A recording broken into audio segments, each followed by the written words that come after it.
Hi, my name is T-awannda T-awannda Piper, Piper, and I am going to be sharing with instructional you the design instructional product design evaluation product for plan the man for the in the Man in mirror the module Mirror that is a module part that of is a part the of the foundations foundations for for teaching, for for learning, learning, professional development, training, and and training professional for beginning development teachers. for beginning teachers. Hi. The standard of focus for the Man in the Mirror module is teachers demonstrate high ethical standards. This standard is adopted from the North Carolina Professional Teaching Standards and is the driving force for the Man in the Mirror module.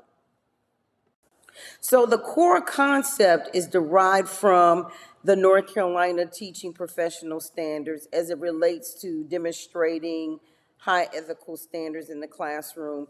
And this flushes out in the fact that the teacher is going to establish an engaging, safe, equitable, and inclusive learning environment that fosters expectations and high expectations for all students.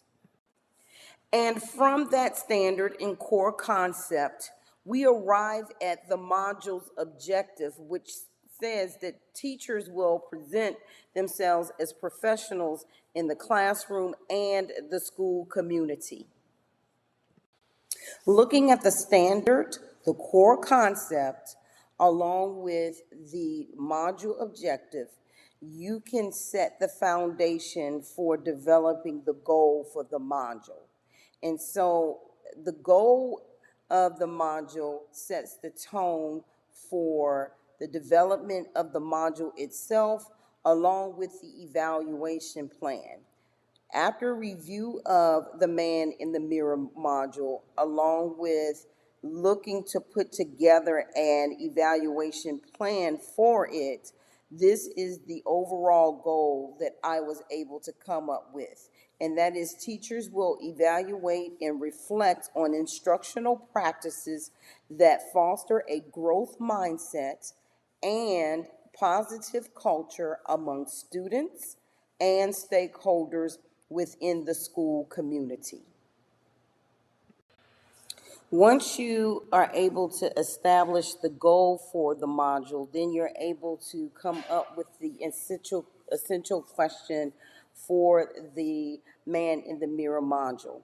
And the essential question is, how do I present myself professionally in the classroom and within my school community? And that will help you create a roadmap for the module itself, for developing the content, materials, supplements, who you need to involve, who you need to connect with for the training, as well as the evaluation plan. So essentially, the essential question is the driving force for how you're going to assess or evaluate the effectiveness of your training. And so you're going to find in the Man in the Mirror training that there are a lot of formative assessments that were utilized to determine effectiveness for the module. And so we'll talk a little more as we move along in the presentation, but just giving you the heads up of the direction that we're going to go. So hopefully this establishes some ground as to some of the things that I will be speaking with you today regarding the evaluation plan for the Man in the Mirror module. Now that we have covered the standard, the core concept, the objective and goal for the Man in the Mirror training, we can move forward with the evaluation plan. The evaluation plan is usually based upon the goals and objectives for your training. For our training and our needs assessment, we decided to move forward with a three-pronged approach in which we conducted a guided expert review, dual response survey, and focus groups. The guided expert review allowed us to look at pre-existing data and consult with expert stakeholders to determine the needs of the instructional coaches and beginning teachers that are participating in the training.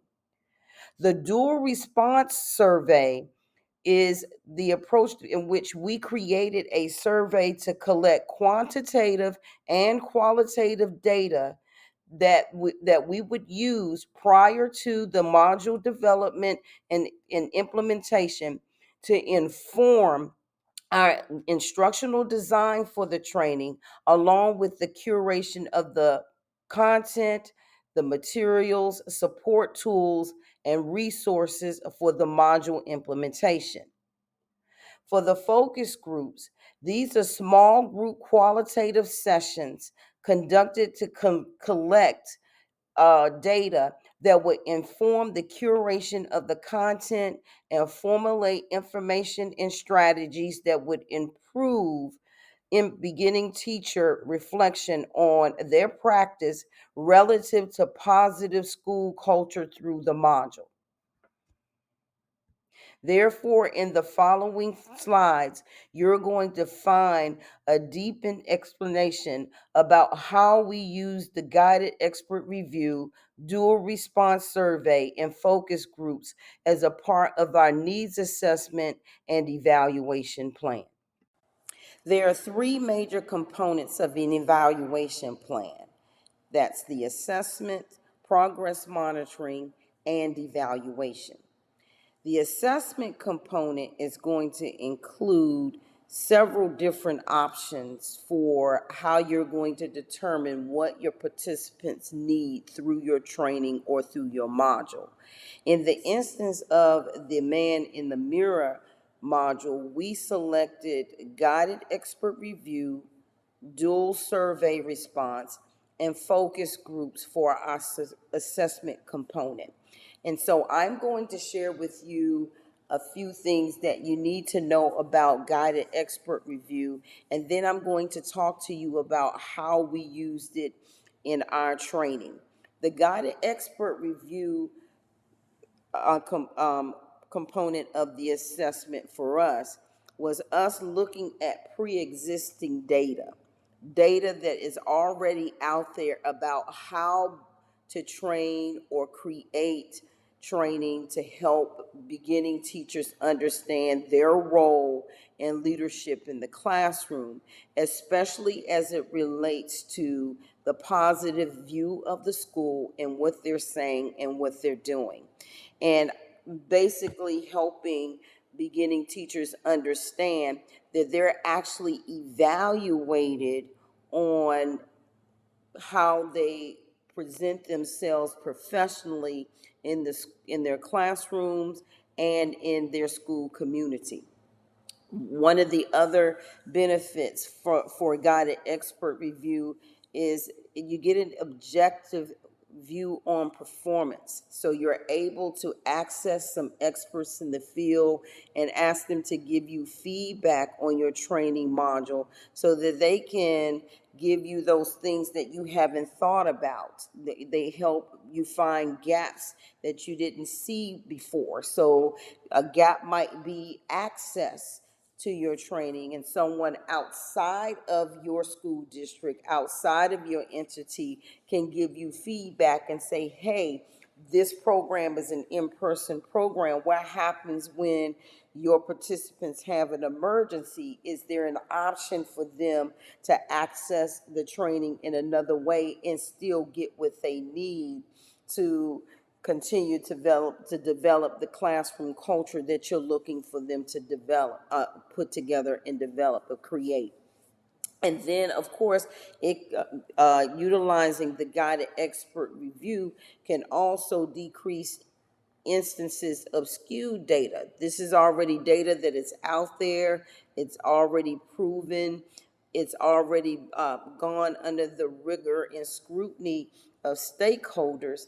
And so it cuts down on you creating data that fits best for you versus a data that actually helps the beginning teacher. So you don't want to have a bias in your data because you've created a data plan or data collection plan that just drives towards your results, and it doesn't actually benefit the people who are supposed to be learning from it. And then, of course, it allows you to see unseen gaps. Sometimes we don't see the gaps because we're so far in it. So that objective view from experts in the field could actually help you see some things that you wouldn't otherwise see. You didn't see that maybe as a part of materials, you need to provide laptops for your participants because not every beginning teacher can afford a laptop. So access to technology, if you're going to have them viewing videos and those kinds of things as a part of the training. And then, of course, it allows you to measure what you are doing in your training against similar trainings in a larger scale, on a larger scale, so you can measure yourself against what others may be doing. So for the sake of ensuring that you improve on your work for developing the training. And of course, it reduces costs in developing your training because you already can see through the pre-existing data what your beginning teachers might need. For our guided expert review, we created some questions that would guide our research for finding data that would help us know and understand what our participants could possibly need from our training and what the possible gaps might be for them. And we did this in a couple different ways. We used the questions in Google search to see if we could find some articles or journals that would inform us on how to develop beginning teachers around their leadership in the classroom. And we actually asked some questions of experts who are in the field. So we actually asked some instructional coaches, some teachers veteran teachers who are mentoring beginning teachers, some beginning teachers who had already come through our program, and asking them what best helped them to understand their role in leadership in their classroom as it relates to creating a safe environment, an equitable environment, creating an environment where students feel safe to learn, and creating an environment that has a growth mindset that flushes out into the school community at large. And so we ask questions that centered on indicators for beginning teachers who are leading in their classroom in this way, and how do these experts measure this? Do they have a rubric? Do they have a checklist? Are they measuring it up against state standards as it relates to seeing this in the classroom? What are some of the resources that they are using to develop beginning teachers in their classroom practice, so that their classrooms are equitable, so that their classrooms are inclusive?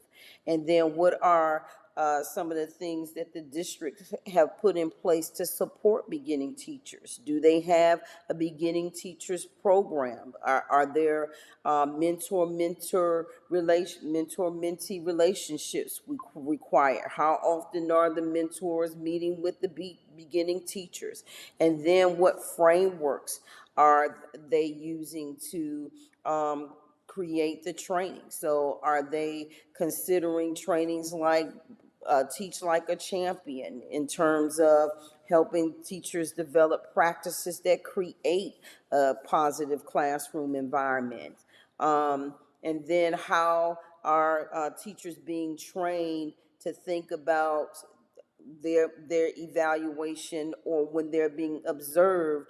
Do beginning teachers know what you're looking for, and how are they being taught this? Are they being taught the North Carolina standards, teaching professional standards? Do they know what they are, and how are you making sure that they know this information? And then, what are data that you're using, to inform your practices for professional development? So helping us understand that there's pre-existing data that you may have used that we have not considered, so that we can improve our school culture along with yours. A few additional questions that we asked during our guided expert review were looking for unforeseen gaps in the professional development for BTs, and they're in reflecting on their teacher practice as it relates to how they conduct themselves in the classroom and in the school community at large. And then how does the district, or the district of those that we were asking at the time, how did they address those gaps? What strategies and practices that they put in place to close the gaps to make sure that those beginning teachers' needs were met? So if a beginning teacher had a situation where they had a child and they had to pick their child up and they were going to be late to the training, how could they still access the portion of the training that they missed? So how did the district go about addressing concerns that could potentially prevent our beginning teachers from access? So just an example of a potential gap that we might stumble upon in developing a training of this nature. And then, what were some of the challenges that presented themselves in developing an effective module? You guys already have one in place. So what were some of those challenges, especially in getting a beginning teacher to see that they have a crucial role in how people view their school and school community? So what they say and what they do plays into that.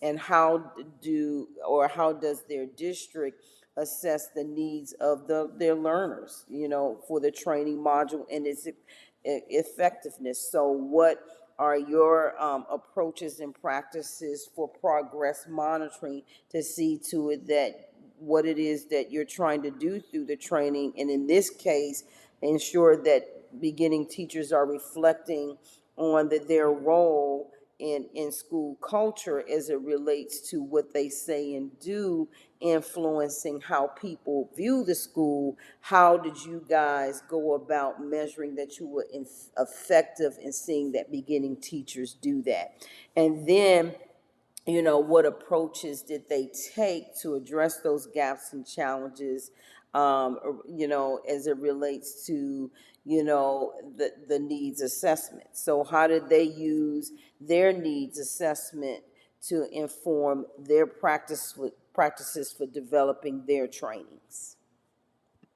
So we use both the pre-existing data and experts from the field in our guided expert review to help us determine what the gaps and challenges might be for our training for our beginning teachers.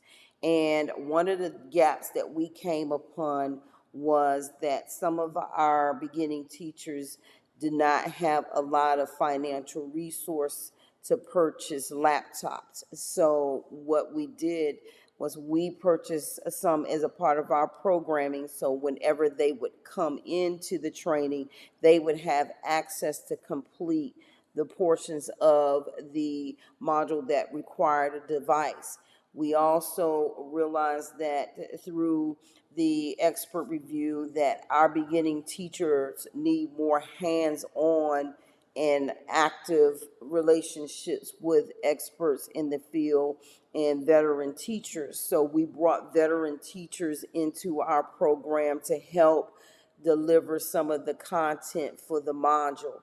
We also saw through our expert review that funding for a training can be a lot for a beginning teacher. So we sought out grant funding to cover the cost of the program, and that kept the cost to beginning teachers minimal. And we also built in incentive for our beginning teacher upon completion of the program, as well as successful passing of their required exams for obtaining a teacher's license, that we would provide a bonus as incentive for completion, because we wanted to overcome the obstacle and challenge of beginning teachers completing the program.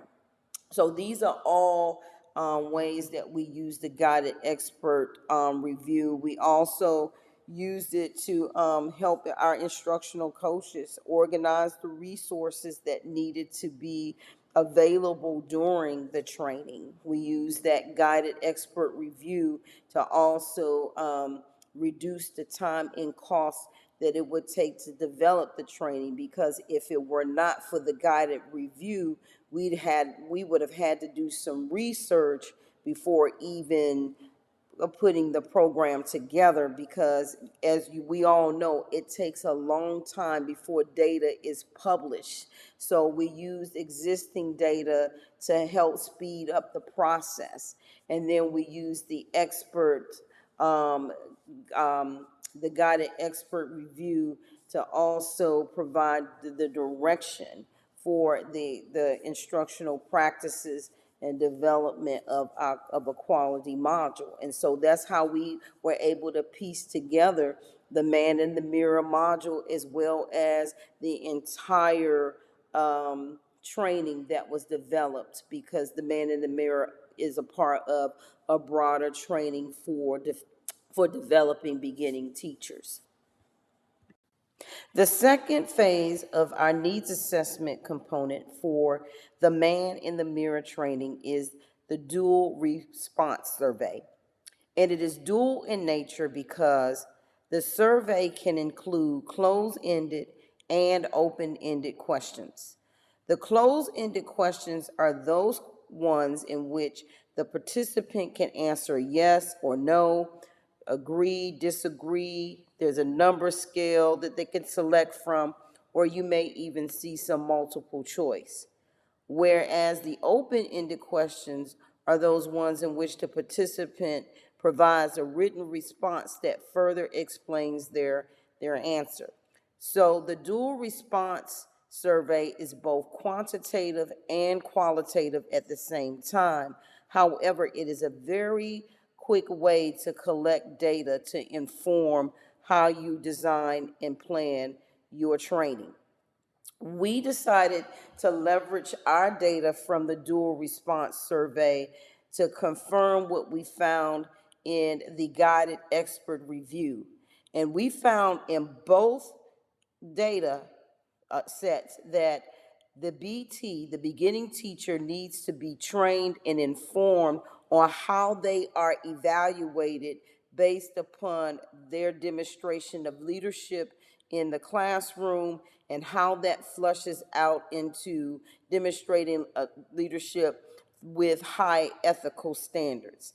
And so this all loops back around to the confirmation that beginning teachers need to know that they are evaluated, but based upon how they engage students and how they shape their classroom environment to make sure that it's equitable and inclusive for all learners, and how that plays into the positive culture of a school building. While the other piece of the dual response survey was used to uncover gaps that we could see within the creation of the training itself, and the participants being able to access it. And one of the gaps that arise in terms of access is that the participants in the man in the mirror training needed more hands-on experience. They needed more scenario-based experiences that would help them understand how their role in the school is very much tied to how they conduct themselves and what they say and what they do, and how that what they say and what they do is connected to how the school community is viewed, whether it's by parents, people who volunteer in the school, people who have a close affiliation to the school, as well as students, their students. And so the dual response survey unveiled that we needed to have some activities within the man in the mirror module that allowed the teachers to actually feel and see themselves in a situation where they may have needed to reframe how they spoke about their students, reframe about how they spoke about student success and challenges in the classroom. And so the dual response survey also revealed that the training needed to be in person, that the man in the mirror training was not something that the participants should access online or through a video or those types of scenarios, that they needed to actually be in the room with the instructional coach for guidance through this portion of the training. The other aspects that came through, or the other gaps that we discovered, was that the dual response survey revealed that beginning teachers don't have enough contact and connection with experts in the field or with veteran teachers that can coach them along in their teaching practice. So in response to what we saw in the survey, we have invited other teachers and veteran teachers to help lead the trainings so that they can actually see teachers who have been where they are and have matriculated to what it means to be professional in school buildings or in the teaching profession.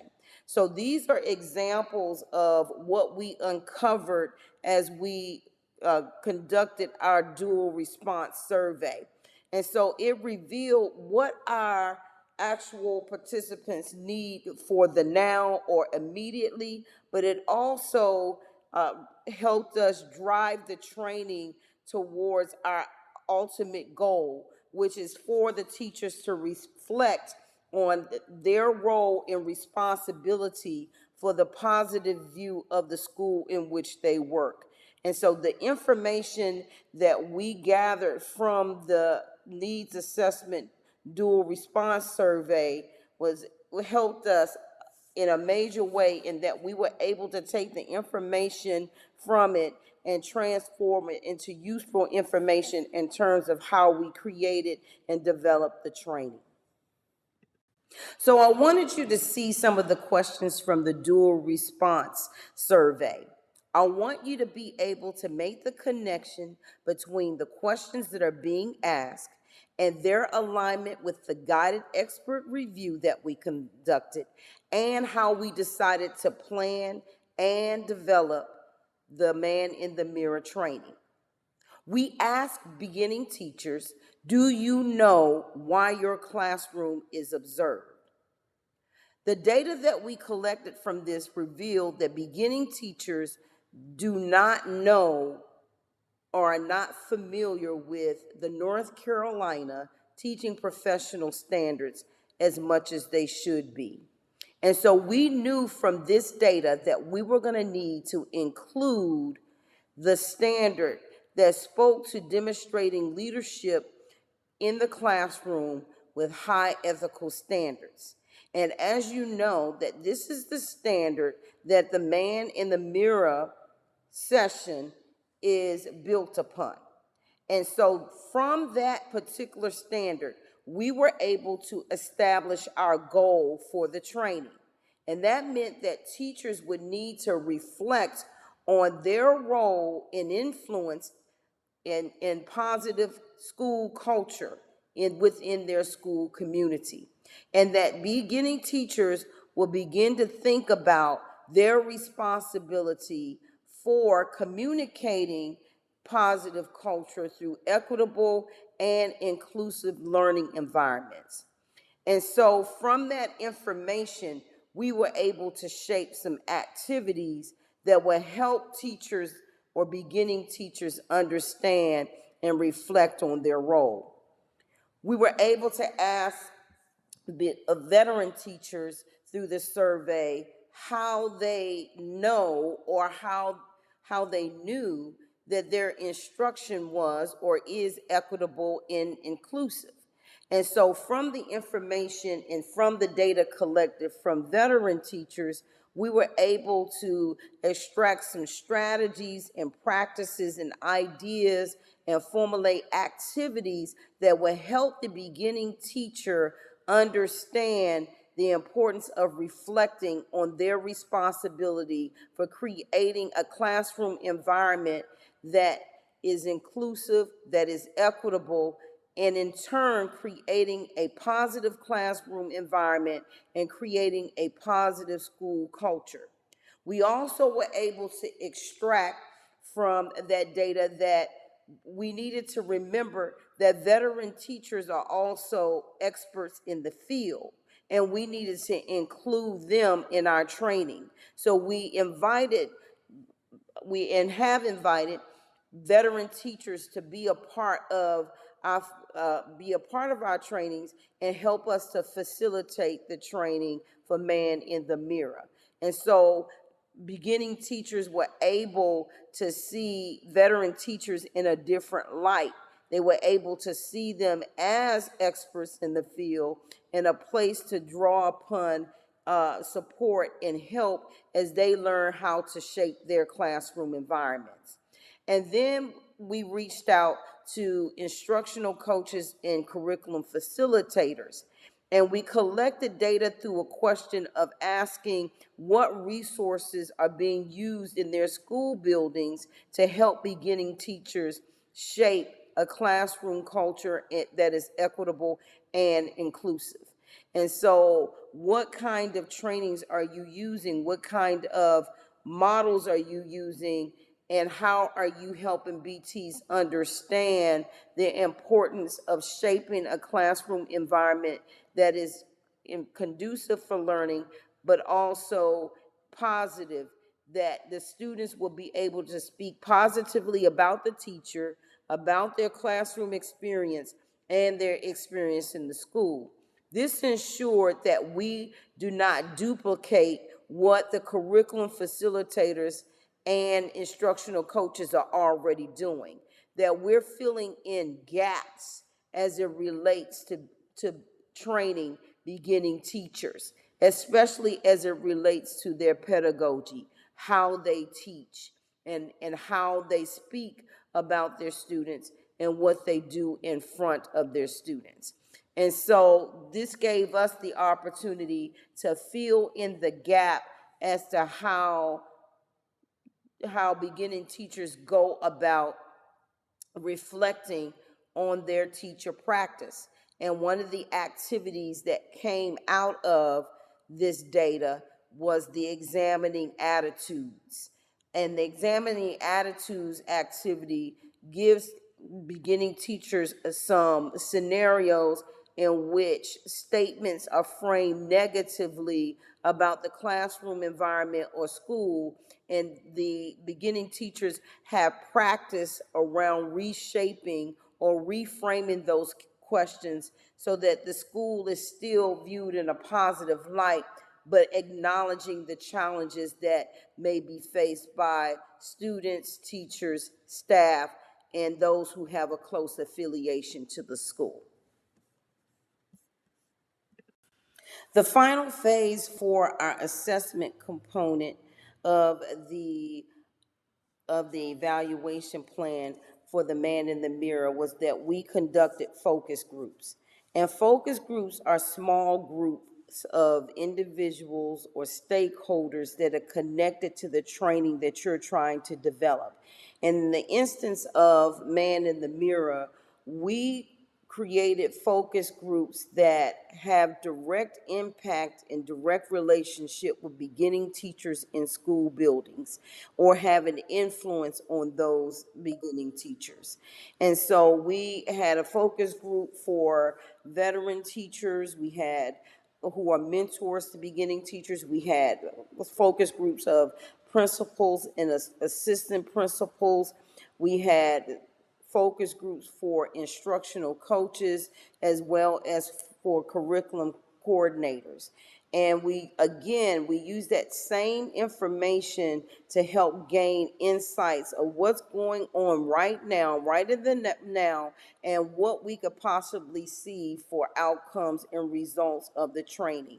It allows us to get feedback, more tangible feedback as to how the training is effective and could be effective. And it also was utilized in our instance to validate what we saw in our surveys. So we looked at what our stakeholders were saying who have an influence on our beginning teachers, and we use that information to see where it aligned with the information that we extracted from the guided expert review and the dual response survey.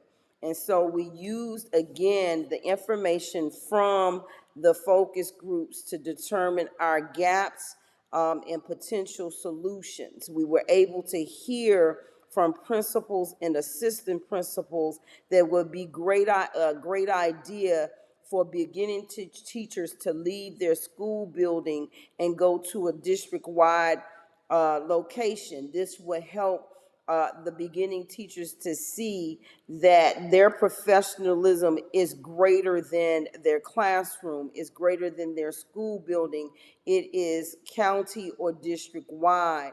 It gets beginning teachers to see themselves in a greater frame.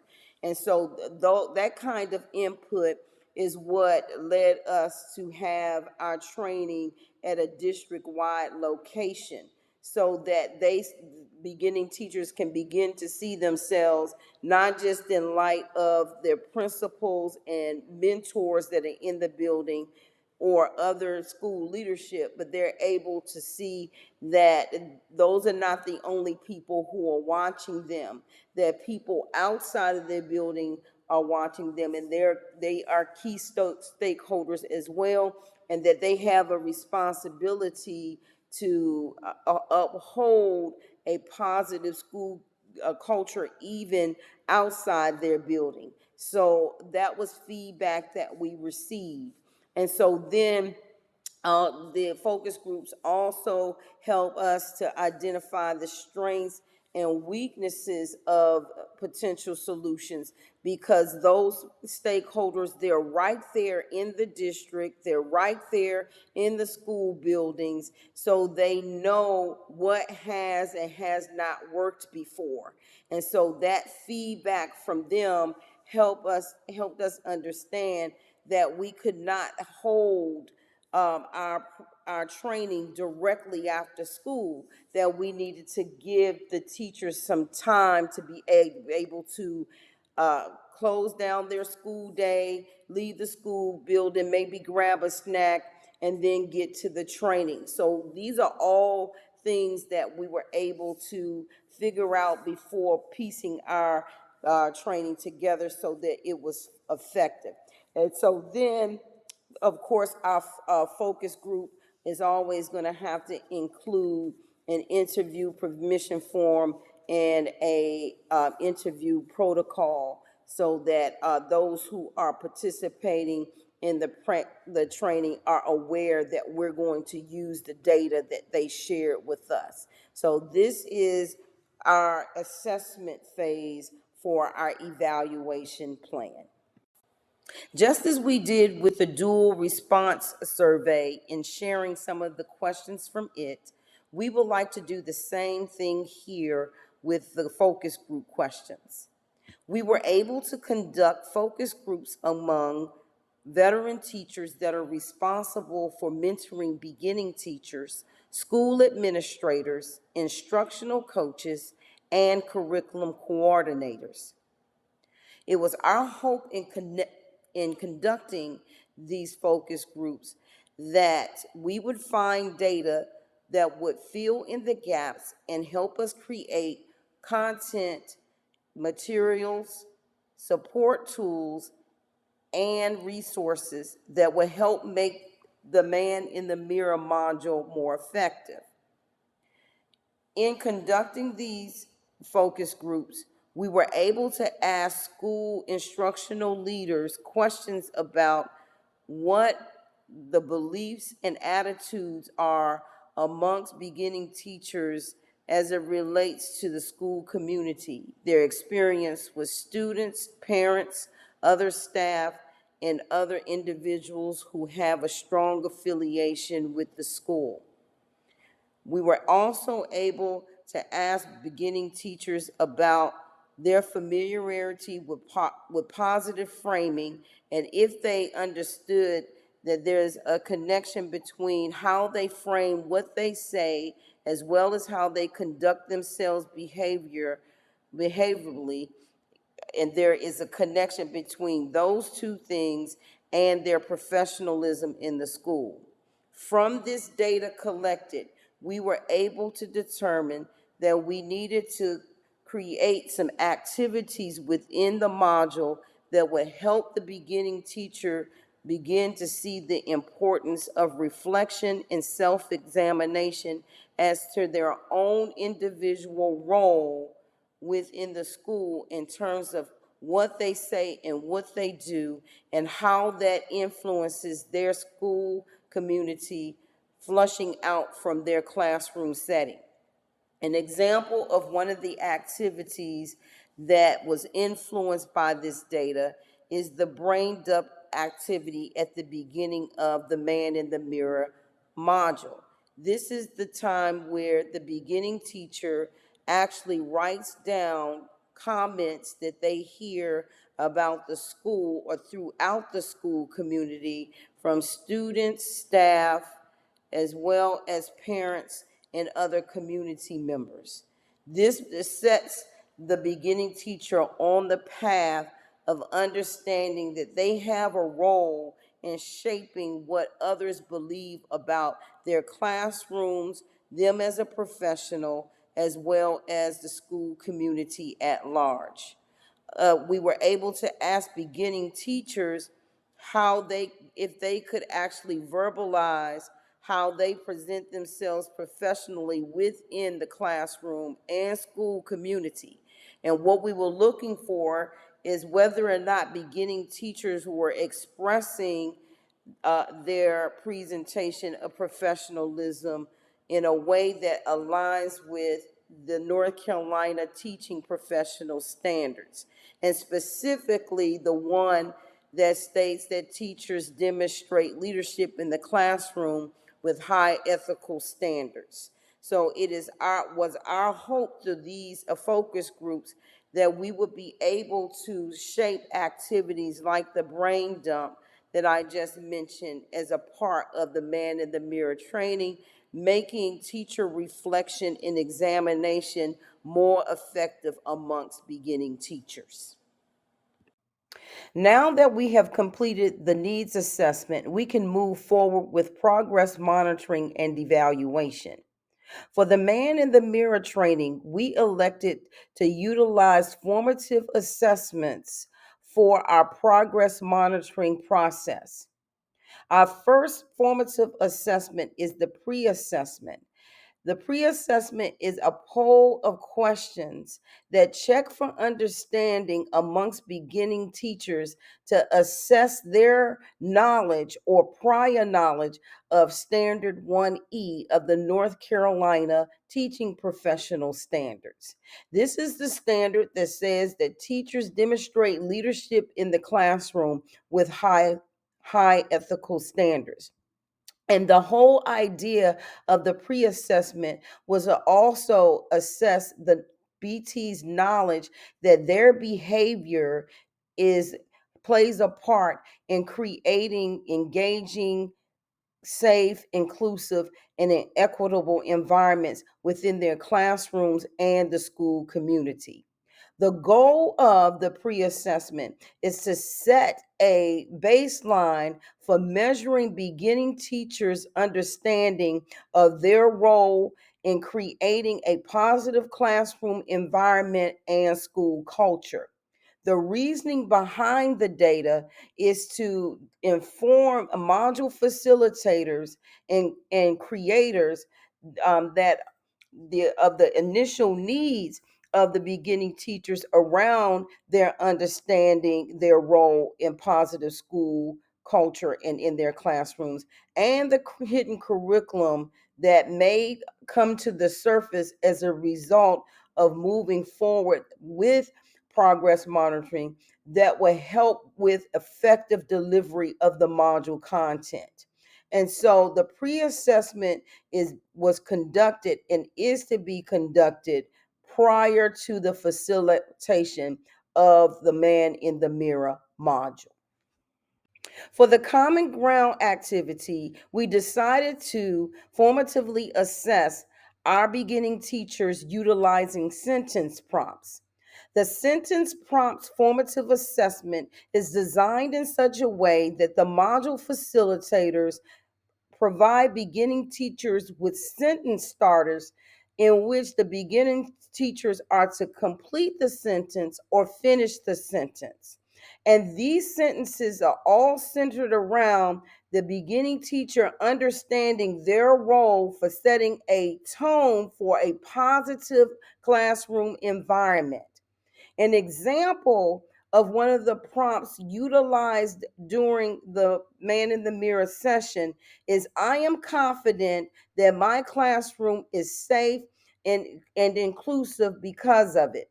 Prompts like this one and the others used will allow the facilitators to be able to check for understanding amongst the beginning teachers to see whether or not they understand that establishing common ground in their classroom amongst their learners can set them up for successful, positive classroom culture.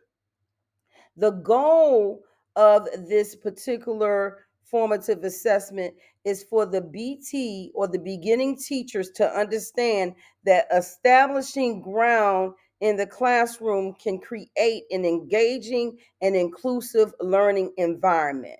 And so the formative assessment of sentence prompts would measure whether or not the beginning teacher sees that there is a correlation between how they establish ground in their classroom and leading or demonstrating leadership in their classroom space with high ethical standards. The reasoning behind collecting data in this way is to demonstrate that beginning teachers are able to see that they have a key role and a key responsibility to create positive relationships or opportunities for positive relationships amongst their students, and creating that environment impacts the school culture. And it is the hope that they would see that they are responsible for contributing to positive school culture within their school community. This formative assessment is conducted directly after the common ground activity, and it measures whether or not the beginning teacher understands that their role in the entire school is to ensure that stakeholders and anybody who has a strong affiliation with the school has a positive view and perception of the school community. Mastery would be the fact that the beginning teacher is able to actually take the concept of common ground back to their classroom and make immediate application. For the do now brain dump activity found in the man in the mirror training, we went with formatively assessing the beginning teachers utilizing the three things strategy or assessment. This assessment is designed in a way that the module facilitators will provide the beginning teachers with three index cards.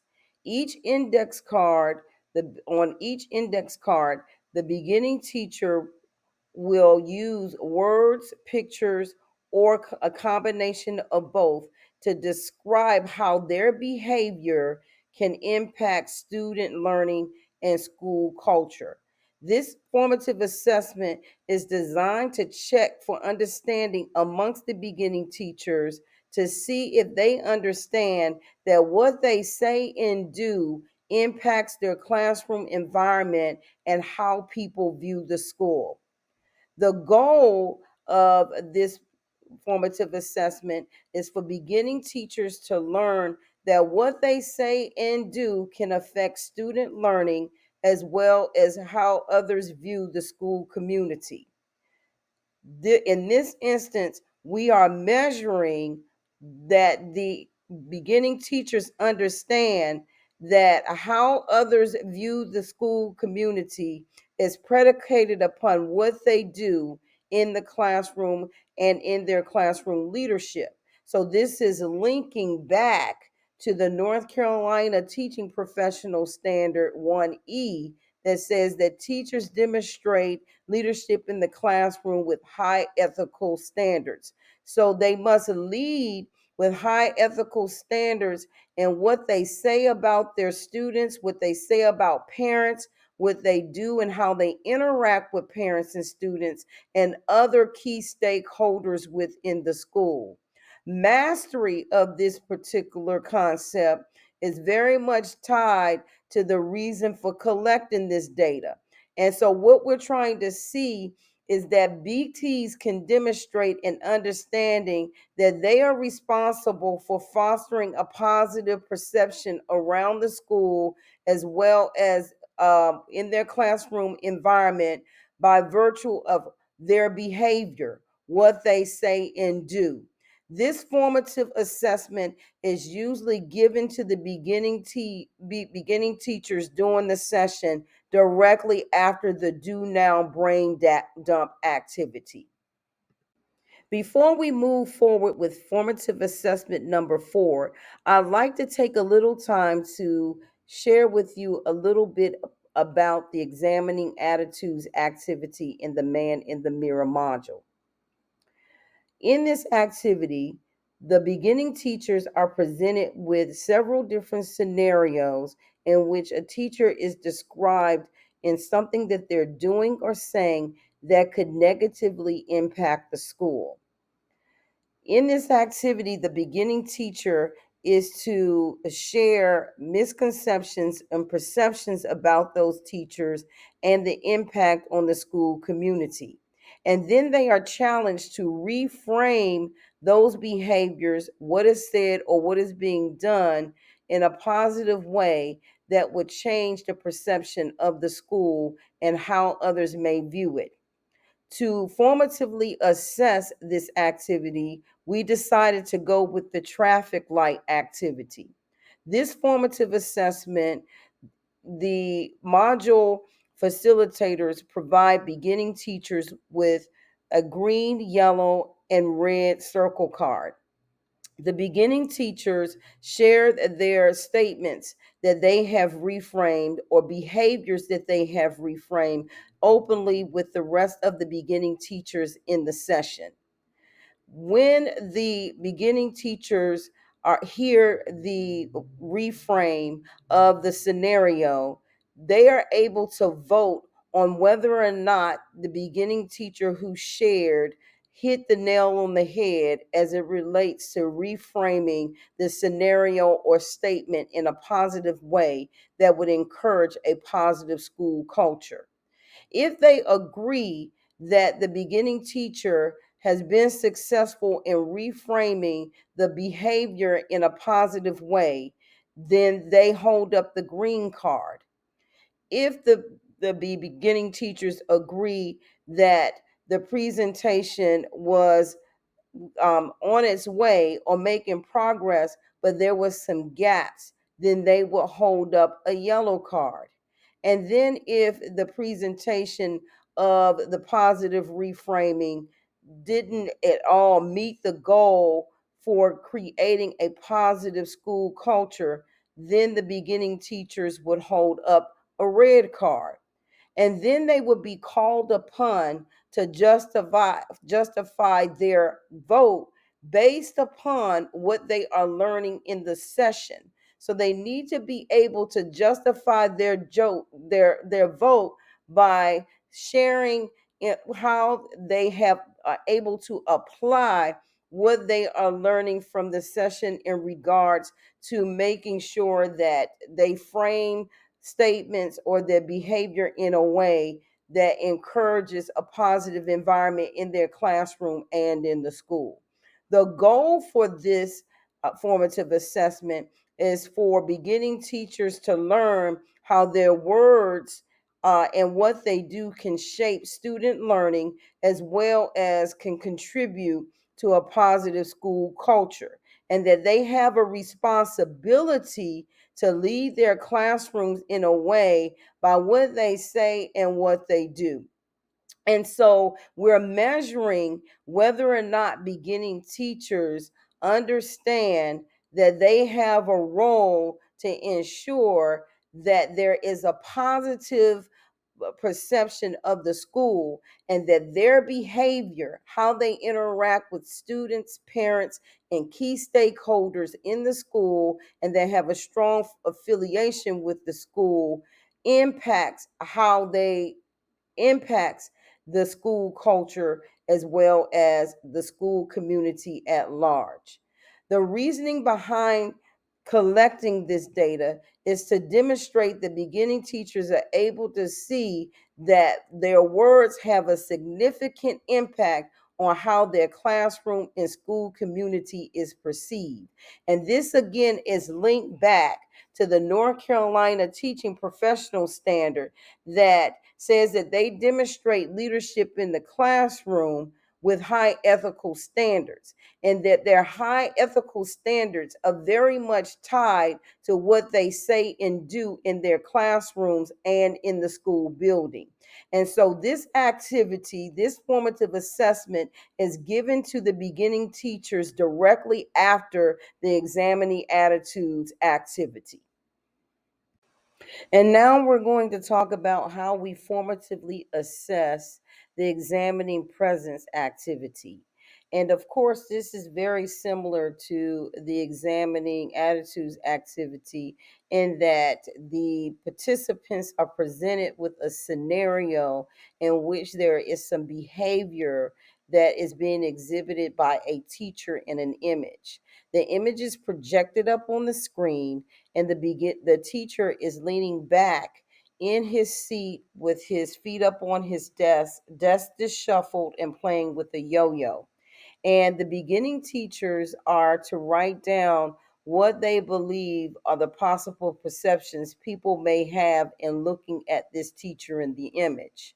And so, of course, many of the responses that we received during the session were that the teacher was lazy, unorganized, and unprofessional. They later found out that the teacher had just dealt with a very difficult circumstance in the school and was taking a mental break. But the whole idea of the activity is to get the beginning teachers to begin to get their minds wrapped around the fact that perception of the school and their classroom environment is predicated on what they do and what they say. And so, what we did to formatively assess this activity is to have the beginning teachers participate in what we call a turn and talk. And during this activity, the facilitator will provide something to write with, a pen or a pencil and paper, and the beginning teacher will begin to list common perceptions and misconceptions around their school and classroom. And then they would be challenged to turn and talk to their partners or a partner within their workstation to begin to talk about how they could go about changing those perceptions and misconceptions within the school community. So this is real world application where they're looking at specific scenarios in their own school where in which they would want to change those perceptions and misconceptions. And they would have that discussion with a partner at their table. The turn and talk is to assess again the fact that beginning teachers know and understand that they have a role and contributing to the perception of not just their classroom, but the entire school community, that they have a collective role in ensuring that when people interact with them, they're interacting with the entire school community. So they are a representation of what the actual school community is. And they have a responsibility to ensure that that role is exhibiting or has exhibition of a positive light for the school. And so then through this activity, we're measuring the fact that the beginning teacher is able to make a connection between changing perceptions or contributing to positive perceptions of at the school and its relationship with the North Carolina Professional Teaching Standard 1E, going back to them demonstrating that they would have leadership in their classroom with high ethical standards. And the high ethical standard would be to change perception that people may have about the school. An example would be that the perception is that kids at a particular school fight all the time, that there's always fights. And a beginning teacher can change or redirect that perception by saying there are some incidences of violence in our school. That is true. But for the most part, students are learning. And so they redirect the perception of what is being said about the school around fighting, and they change it to a positive light for them to focus on the fact of why children are in school buildings in the first place, that learning is actually happening here at this school versus fighting at this school. And so they have a role and a responsibility to contribute to the school environment in that way. And so they have that the mastery is them being able to change the perception and the idea that someone may have about their school environment or school community. And so the goal of this formative assessment is for beginning teachers to be able to or learn to intercept negative perceptions and misconceptions by using positive framing to foster an inclusive classroom and school environment. So that's the goal. And the reasoning behind this data collection is for beginning teachers to understand that they have an individual responsibility. So no, it's no longer just everybody. You individually as a teacher have the responsibility to help create a more positive perception of the school community. This activity is administered exactly or immediately after the examining presence activity.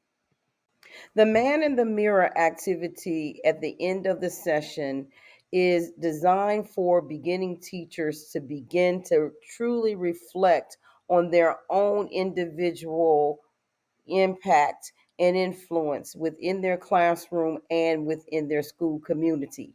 This is the time that the beginning teacher becomes introspective and begin to think about how they are perceived individually within the school community. So how other people look at them, and then as well as how they look at themselves within their school community and classroom. And so after this particular activity is complete, this is the activity that gels, that crystallizes, that solidifies for the beginning teacher that they are responsible for fostering an equitable, engaging, inclusive, and safe environment. And that environment is a positive classroom culture, and that environment is to influence and impact the greater school culture. And so the idea behind this particular concept is to get the beginning teacher to go beyond just thinking about everybody all together having a role in making sure that school culture is positive and people view the school in a positive way. But they themselves are responsible for how they interact with students, other teachers, other stakeholders that have a strong affiliation with the school, parents, administrators. And so we are responsible individually as teachers in what we say and what we do, and ensuring that that is positive interaction for those who have contact with us. And so the beginning teacher is this activity is a very reflective activity for the beginning teacher. And so, in response to that, we use that particular activity to launch us right into the post assessment for the entire session. And so the post assessment is a repeat of the pre assessment, and it's going to measure the growth for the beginning teacher relative to their knowledge of Standard 1E for the North Carolina Professional Teaching Standards. And again, that is teachers demonstrate leadership in the classroom with high ethical standards. And so the beginning teacher is being checked for understanding that throughout the session, they are looking at not only the behaviors of everyone else around them, but they're looking at their own behavior. They're looking at what they say and what they do and how they frame things that influences the environment in their classroom and in the school, and that they are evaluated based upon their influence in regards to creating an equitable, inclusive, safe environment for their students, as well as the school community at large. And so the post assessment measures whether or not there was growth and change in the beginning teacher based upon what they learned in the session. So, based upon the results of the pre assessment, in that most BTs have demonstrated that they have limited knowledge on their professional standards for North Carolina and their responsibility for influencing school culture in a positive way, then there should have been a change in the behavior of the BT by the time we get to the post assessment. So the post assessment is measuring whether or not there was mastery with the beginning teacher in terms of their behavior and what they say and do and how they influence their classroom and set up their classroom culture to influence the school culture in a positive way. And so we're seeing that by the post assessment, that the data will demonstrate that beginning teachers are very much familiar with the North Carolina teaching professional standard 1E, and that they demonstrate leadership in the classroom with high ethical standards, that they now know what that is and how that should play out in their classroom. And they are a conduit for how it plays out in the whole school community. And the post assessment is administered at the end of the man in the mirror activity, along with the end of the session, of the man in the mirror session altogether. So I want to talk to you about how we used a formative assessment to uncover hidden curriculum for our training. We decided to create and I still have challenges with parking lot. And this assessment was designed for beginning teachers to assess their own progress related to the goals and objectives of the training. So, where do they fully understand that they are to demonstrate leadership in the classroom by way of high ethical standards? How do I go about reflecting on my practice that encourages a positive school culture and school and classroom culture? And so the beginning teacher has an opportunity to lift their voice. They lift their voice around the misconceptions as it relates to that standard. What is it that I don't understand about my role in the school, and where do I need more help? Where are my own gaps as it relates to understanding that I'm responsible for my classroom environment, and that my classroom environment influences the entire school environment? And what does that look like for me to from day to day? And so the parking lot is an opportunity for the beginning teacher to express where they are trying to still understand what that means for them individually. And the parking lot also is designed for the beginning teacher to voice their concerns and challenges with being able to fulfill their responsibilities for creating a positive school culture. So there may be some administrators, there may be some parents, there may be some other stakeholders that are making it challenging for the beginning teacher to create their school environment. It could be something external where there is low parent engagement, and so as a result maybe some of the students may be showing up without supplies, and so they would place that information up on the parking lot, and it would give us as the instructional coaches and facilitators the opportunity to help beginning teacher resolve those issues. So, for instance, if a student shows up in the classroom daily, or several students are showing up without supplies for learning, pen, pencil, and other materials, this is the opportunity for us to look at what's seen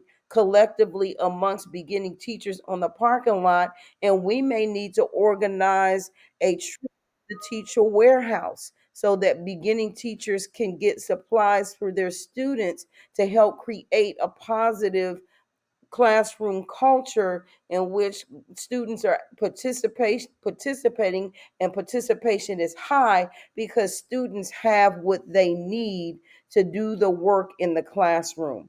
And so this gives the beginning teacher an opportunity to express their concerns in a non-invasive way and still have their needs met, or help with overcoming obstacles that may get in the way of them creating the kind of culture that should be in their classrooms, for them to be able to demonstrate the leadership that is being demanded of them through standard one, through high ethical standards. So this is how we decided to use a formative assessment to uncover hidden curriculum around resources and supports that allow the beginning teacher to actually fulfill their responsibility in creating a classroom environment that is equitable, that is engaging, and that is inclusive for all of their learners. So, how did the formative assessments inform adjustments and changes for our training? So, formative assessments are iterative, as mentioned earlier in this presentation, and they help us make adjustments along the way or throughout the duration of the training. The data from our formative assessments revealed that we needed to add a component to our training that would help beginning teachers successfully overcome a few challenges that they were facing in creating positive classroom culture. So we decided that one of the biggest needs was resources to create that positive culture or environment for learning for their students. Many BTs have the challenge that they're learning to budget their money. As we all know, teacher pay is a whole nother conversation. However, we know that many BTs do not have it within their budgets to contribute financially to their classroom environment. So, what we did in response to some of the needs that were coming up in terms of materials to get 100% classroom participation from all of their learners was that we invited the coordinators from the teacher warehouse to come into our session and actually talk to our beginning teachers about the resources that are available to them at no cost to them so that they can get materials that will help create positive culture within their classrooms. Also, during that visit, BTs were able to sign up to visit the teacher warehouse so that they can get some of those items to help create that environment that they're looking for in their classrooms. The other thing that the formative assessment data did for us was help us realize that we needed to further help our beginning teachers investigate their own introspection and their own growth areas around how they are responsible for creating positive school culture within their classrooms. And so what we decided to do was to create an extension on the man in the mirror component and section of the module.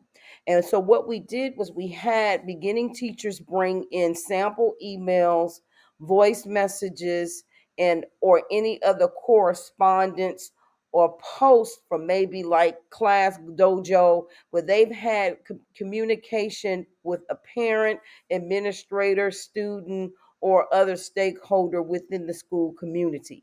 We asked them to bring those samples back to the next session so that they could work with a partner to get feedback as to how they could positively reframe the communication that they sent out to a parent, a stakeholder, a student.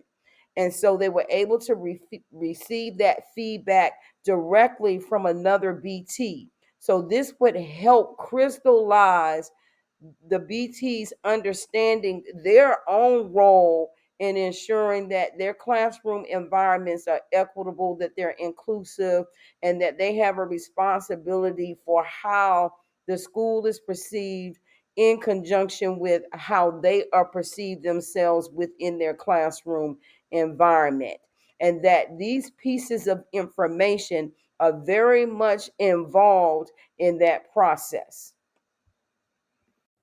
As mentioned, the essential question is one of the driving forces for an evaluation plan, and it is usually derived from the goal of the training or the module that you're trying to create. And so, in the instance of the man in the mirror training, the essential question is: am I presenting myself professionally in my classroom or within my school community? And so this goal is going to, this question is going to cycle back to the goal of the training and module for Man in the Mirror, and that is for the teacher to reflect on their role and influence on the school culture as it relates to what they say and what they do in their classroom environment. And this is all going to go back to the core concept of the teacher creating a classroom environment that's engaging for students, that considers the needs of all of their learners, which means that their classroom environment is equitable, that they're being inclusive, so they're thinking about the needs of all of their students. So if they have more visual students, if they have more hands-on students, if they have more students who are more auditory, they are creating lessons and content that consider those needs, and they're thinking about those gaps that need to be filled in that will help the students to get the concepts that they're covering in class. And in the same way, we have to do that in developing a training. We have to consider the BT. We have to consider the beginning teacher and what their needs are. And so that leads into the evaluation cycle. We have to assess, we have to plan, we have to act, we have to monitor, and we have to evaluate. So in our assessment, we're looking at the needs of our training participants. We're looking at whether or not they have different needs around access. So can they actually physically show up to a place to be a part of a training? Do they need a hybrid situation where they come sometimes in person or they access the training online? Do they have a need for devices that will help them be able to access the training and activities? What are those needs that the participants have? And we have to identify that in the assessment portion or phase of the cycle. And we analyze those needs. We determine what those needs are and how we can actually put them into practice. And we decide how we can put them into practice. Are we going to do video vignettes where the beginning teachers access those videos? Are we going to have quizzes along the way that help us assess whether or not BTs are getting the information that we want them to get out of the content? So all of those things are assessed as a part of developing your training. And then we plan, we set the training in motion. We begin to put those pieces together and think through what is best for the training. So is it best to do videos? Is it best for the trainees to actually come in person? Is it best for us to do it maybe on their school site? What is going to work the best case scenario for putting together the training and designing it? And once we do that, we can act. We begin to pull in the resources. We begin to make the phone call for special guest speakers, all those things that are going to put our plan into actual action. And then we implement the training. And once we begin implementation, we can begin what we call progress monitoring, where we actually monitor the progress of the training. So we have checkpoints throughout the training that will let us know and help us measure as to whether or not we're effective. And in the case of the man in the mirror, we're going to be monitoring throughout to see if the training is effective in getting the teachers to reflect on their practice and their role in their school buildings as it relates to what they say and what they do in creating a positive narrative for the school within their classroom, as well amongst parents and other stakeholders. With that in mind, the measurement can come in the forms of quizzes and assignments, feedback from other stakeholders in the building, like mentors, curriculum coaches who would be observing the teachers, from principals. All of those things are or avenues are checkpoints for us to see the effectiveness of the training. Then we can evaluate. We can get feedback from participants as well as other stakeholders in the building as to whether or not the training is working for BTs in this instance. Or we can get feedback from stakeholders who are benefiting from the actual training that we're creating. This concludes the evaluation plan for the Man in the Mirror session. Thank you so much for an amazing semester, Dr. Johnson. I hope to cross paths with you again in the near future. Have a phenomenal summer, and thank you again.